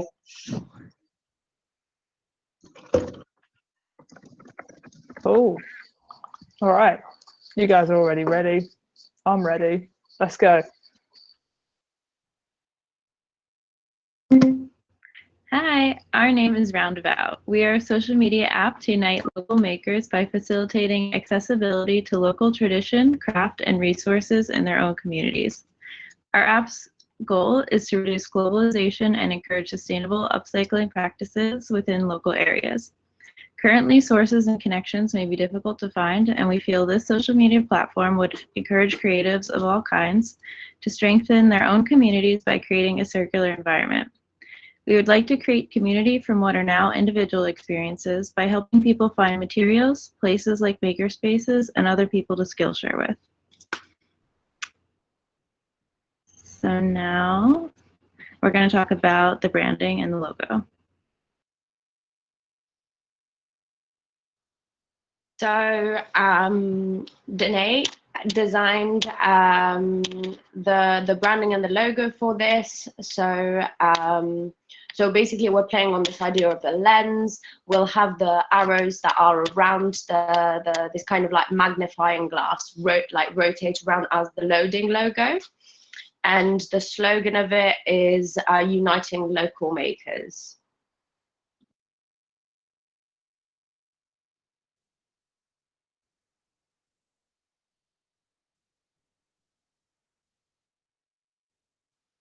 Is it everything interface now? Yeah. Okay. So I'm just going to run you through like how the interface works. So we kind of created like filters that people could choose what they wanted to look for. So it could be like materials, skills, or community, and places. Sorry. So for example, you'd start on a map that Maddie drew, and it would be like a zoomed out map. Then you could zoom in and select the radius because we didn't want to define what everyone's like idea of local was, so they could choose what local was to them. And then you would have the selection to choose between materials, places, skills, or community. And so, for example, I don't know if you can see it, but yeah, so you'd have materials. Then you could go and see like posts that people had, or you could select a specific type of material, and then you could chat to someone that sharing those resources. Then skills, you could, for example, learn a new skill or look for someone that was sharing a skill, so you could post that as well. And we've got an example of like a post down below. Then for places, you can do the same. You can see posts of places, or if you're looking for a specific type of place, so junk shops, scrapyards, makerspaces, etc. And then the last one was community. So you could kind of meet with people and chat with people that are like you, and kind of build a community. And then just further down, there's the maps. So you can, when you select, for example, makerspaces, that'll come up with the map, and then you can select one. I hope that makes sense. Sorry if it was all a bit.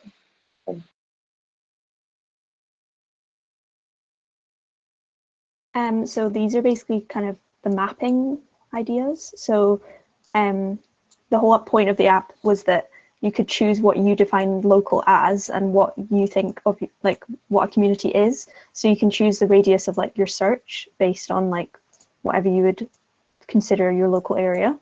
And then there's the 3 different filters, skills, places, and materials, and then also the community tab. So yeah, that's kind of the mapping that we've done. And so all of this will be presented in a video, and the idea of the video is we're kind of like snapping in and out of the user experience. So we've started animating this already, but it won't import into Miro, but this is already moving a little bit.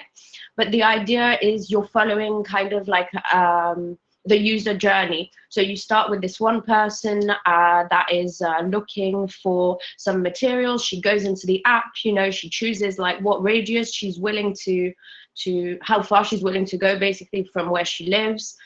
She finds a scrapyard, you see her, you know, like picking up the materials. She goes back home, still missing some paint, puts out an ad on the app saying that she's missing the paint, you know, contacts this guy. She goes to pick it up from him, then organizes a workshop using the app, to find a maker space. Also using the app to kind of like put an advert out, being like, hey, I'm doing this workshop, feel free to come. So that's kind of the idea of the video. So you really see how people could use this, and it kind of emphasizes as well the idea of like community and the circular aspect of this, of like people communicating with one another. And the end shot would be, all of them, in this workshop, skill sharing in the makerspace. Obviously, it'll start with some sort of like, like title element, and then kind of like outro, going back through the main points of the app. So that's kind of what we're planning to do. Cool. Great. I think the design's good. I think the idea is good. I think it all makes sense. I think my main feedback right now would be how you invest your time in this film, this animation, because actually whoever speaking through the slides of the UI was really great, and I understood it completely. And I wonder if I'm going to get bored watching a kind of play-by-play interaction of someone doing, like, it's quite an obvious user journey, like, and I don't mean that in a bad way, I just mean that you've explained it really well in your app. I would be nervous about, I think, like, use your animations and illustrations as maybe supporting imagery for your presentation, as opposed to the foundation, because I worry that you'll just like make an animated film that's really dry to watch, that you're like, okay, she goes to the workshop, she gets the wood, she goes home, she makes something, you know what I mean? It just feels a bit, whereas I'm understanding it already, when you're showing me the slides, I'm already thinking about how it would work, or I'm thinking about what stuff I have at home that I'm not using, that's just waste, basically, that isn't waste to someone. So I think just be careful about your film and your investment in, it's easy to kind of get carried away in your own skill and like wanting to make something that you want to make, but make sure you still make something that communicates your idea effectively. So like the illustrations in your app are so nice, like it feels very friendly, it feels like usable, it feels accessible, like make sure that translates across everything in your presentation when you do it, your slides. If you just kind of have an app, will it have a narrator? You'll have a narrator. Your film, sorry, that you showed. Yeah, we were going to ask about whether you think it should have a narrator or not. I mean, is everyone making a film for their final delivery? And do they present anything in person, or is the film the presentation? You get there's a poster too. Yeah, there's a poster, but you get we play the 2-minute film, you get 5 minutes to chat, and then if there's anything extra, it's in your own rooms afterwards. Okay, so the film, I think 2 minutes, wow, that's long. Does it have to be 2 minutes? It can definitely be less. It can be less. Okay, I think your challenge will be how to communicate this very, very simple idea in a way that's not too boring, but really communicates the importance of it, because I think it's incredibly relevant, and I think it would work really well. Like FreeCycle is so popular here. If anyone who doesn't know what that is, it's essentially an app where you list anything you have going and someone can pick it up, but it doesn't build a community. It's just like random people showing up to grab your printer. So I think you're essentially building off of that and building into it more interesting avenues, which I think are really good. And that makes everyone feel good about it. That makes people feel good. Like the other day, I had too much wood. I put it outside, and I was like, I'm never going to get rid of this wood. And literally, someone walked past my house, being like, "Is that wood? I'm actually looking for wood this very moment. That's why I'm at my house. Can I take this wood?" And I was like, "Yes." And it was like the best thing ever that happened to me that day. But you're essentially like creating a tighter communities. I think that's probably an important thing to add to. I love your kind of sensitivity around like what is local to you. Because yes, in a big city, it might just be the first 5 blocks, but if you're in a rural area, it might be the next 5 districts or boroughs or whatever. I think all the design is really nice, even though you've obviously got different illustration styles that kind of fits together. I think the way you show, if you're showing your slides, you should order them in the order in which you're sharing them. It was kind of a bit chaotic, like moving around the sort of 360 map of things, and I was like looking at something I wasn't supposed to look at. So when you do your 5-minute chat, or if you present stuff, just make sure you do it in a linear way. Yeah, just make sure your film, like, I don't know if you recorded this, probably not.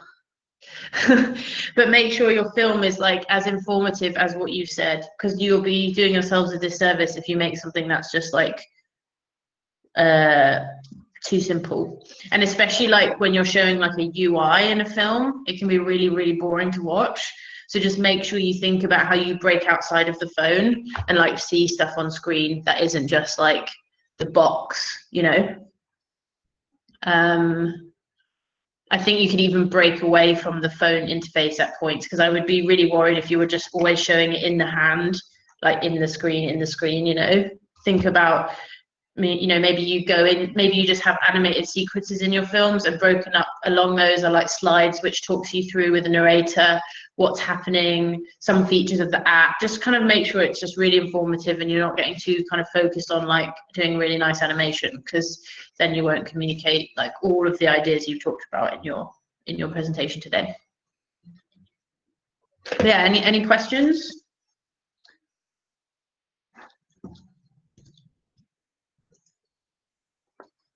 No, I think that's spot on what Kate said there. I think like it may be really appealing to want to do like a full 2-minute animation here, but I'm not sure that's the best use of your time. I think it will also, like, I think optimism bias is kicking in there and telling you that you can animate that much in, you know, what we have maybe a day and a half really left. So like, work smart, and if you can cut to a slide that explains it instead of you know, yeah, exactly what it is through animation, do it. Yeah, and illustrations are really powerful. You don't have to use motion. You can have, I mean, I don't know how complex it is what you're doing anyway, but like some of the other illustrations where you're showing like the paint and the this, those symbols are really helpful, because they're just like not relying on a whole scene. I'm just relying on like a few simple cues to like communicate the idea. But yeah, don't be afraid to just have like a good script, good narration, visual aids to support it so you're not staring at nothing. And like, yeah, I think you'll do really good. Really nice idea. Cool. Well done. Thanks, everyone. Thanks very much. Nice work, guys. See you around.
Okay, wow.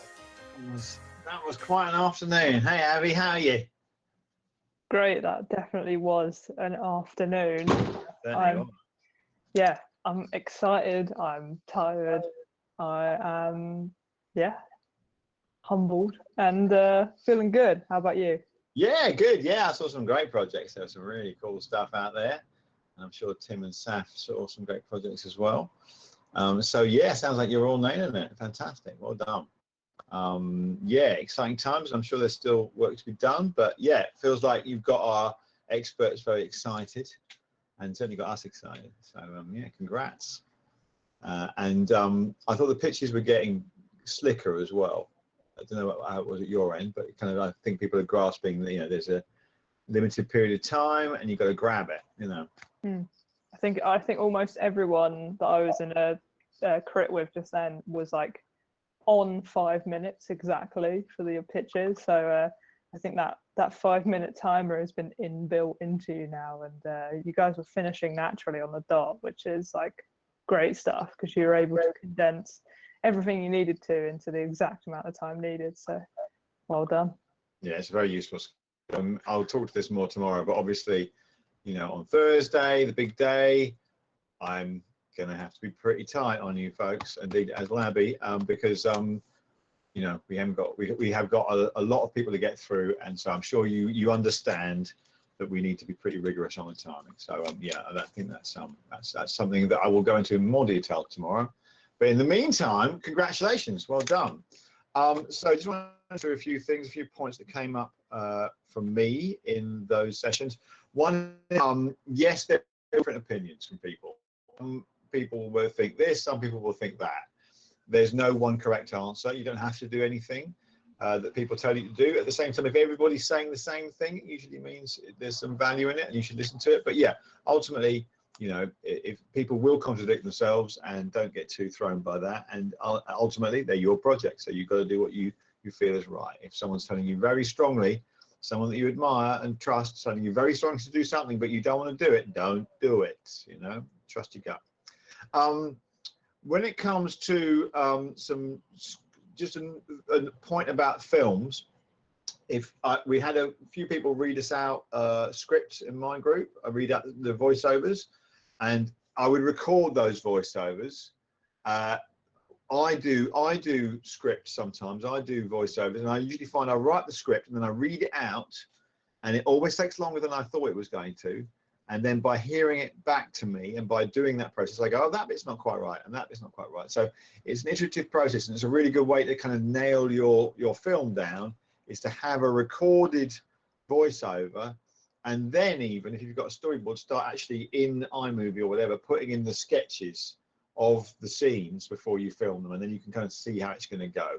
That's I mean, in animation, that's an animatic or a moving storyboard, but that might be useful. Also, the only other point I want to make right now is that I was seeing a couple of portrait posters. It is definitely a landscape poster.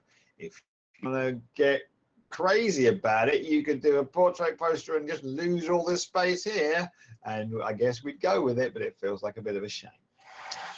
So that's what's coming up for me. I'm just going to shut my door where the drilling has started and hand over to you, Abby. Any thoughts from you? Yeah, I think really interesting pitches, and I think you guys have got most of the content that you need for your videos and for your posters already. It's just about collating those things together. So, you know, look through your Slack channels, kind of harvest as many of the drawings you've already done, and the little bits of snippets of kind of sentences already, because all your content's there. It's now just about, let's pull this together, put it in a timeline and turn it into a movie. Exactly. Oh, I'm still muted. Danger of going off to Slack when I'm not muted either. There we go. Crikey, I thought I was. Yes, well said. Exactly. You've probably got a lot of what you need to make already. You've probably already made enough assets. It's a question of, or enough decisions. It's a question of curating them and putting them into some kind of flow. Alrighty, I got nothing else. If you've got questions for us, now will be the time to ask them. I'm sure you know that, but I want to remind you, at the end of the day, we want you to check out with your group please give us some feedback. Really crucial for us. How was your day? How were the crits? Just let us know, and then go and talk to your buddy. Those are the 3 things you need to do before you wind up your module day. Check out with your group. Give us some feedback. Talk to your buddy. And that is all I got. And I ain't got no questions. Don't know about you, Abby. Oh, just to make, I'll tell you one thing I wanted to say. Sorry. Just, I think I made it super clear earlier, just in case I didn't. Your crit tomorrow is in the morning. It is in the morning. We will have a quick check-in, and then we will go straight into a film crit tomorrow morning. I think I've said that before, but I'm just saying it one more time. Sorry. I've got a question, which is, where do we submit our final deliverables? We will give you a little bit more detail on this tomorrow, and I'll write it all out so it's very structured. But it will be, if you post it in your Slack channel and tag a member of staff in it, but please make sure you name your files correctly. I don't want to be seeing no final version 7289, this and that. We want group name and then poster, but we'll write this all out for you in the morning. So don't worry too much right now, but it will be within your own Slack channels. Manoj wants to know what's on Friday. I always say Friday is quite possibly the best day of the workshop. It will not involve a huge amount of work from you. And yeah, you don't finish module till you do the Friday. So I'm not going to say any more than that. Just focus on tomorrow, Thursday, before we get there. Thanks, Manoj, for the question. Lefteris wants to ask, is asking, what about the crit in the morning? The crit tomorrow morning, we've got 4 experts on filmmaking, and they are going to specifically look at your films. So you won't talk about the project. We usually recommend, if you've got some kind of draft, even an animatic, that you just simply go, here's what we've got, and you press play, because the point of these films is that they should be able to explain your project from scratch. So you don't, I often say to people, you shouldn't even have to say anything about your project. Just go straight to the film and see if it does the job. So it's very much a film-based project. Some more questions about Friday. Elle wants to know, is it a full day on Friday? It will be slightly shorter. We're trying to work out how much short we can make it at the moment. It will start late, and then I can guarantee that we will end by 4 o'clock at the latest, and possibly earlier. So as I say, it's a light day. I heartily recommend it. It is, as I say, almost the most important day in the entire workshop. Molly is doing all of that stuff in the questions things and making me redundant, which is great. So they need to know those in type. You got one, Abby, sorry. Yeah, I got one, which is, will we have a timetable for the crits in the morning? And we will send that to you guys in the morning. So just keep an eye out on your Slack channels, but it won't be the crits won't be starting at 10. You'll get a check-in from us at 10, and then you'll get set the crit times. And yeah, exciting. Be ready. I think we start at 10:15 actually, to be specific. So yeah, it is the crits will roll. The check-in will be quite brief, but yeah. And then again, to restate this, once you've handed your stuff in at 4 o'clock, after 4 o'clock, we will do a chat, a launch day on Thursday, and we'll answer all your questions about that. Nice, Navi. Anything else at your end? Yeah, I've got another one from Sol, who's asked, does the poster have to be a powerful visual, or has to have many information about the project? It's up to you. I think we've seen posters like the Across World one that we shared with you, which is almost just like a billboard advertisement that shows off the illustration work within a project. But there was also one in the examples called Unite, which really detailed a lot about exactly how their project works. So it's totally up to you. If you want to put more information, go for it. If you want it to be more of a kind of mysterious poster, go for it. If you want it as a bit of background decoration for when you're chatting to people after launch night, go for it. It's up to you completely. Cool. I got nothing else here. Looks like we're done. All right. Have a great evening, folks. Well done today. Big day. Big day. Doing so well. Very proud of you. And can't wait to see you in the morning. Well done. See you around. See you tomorrow. Bye.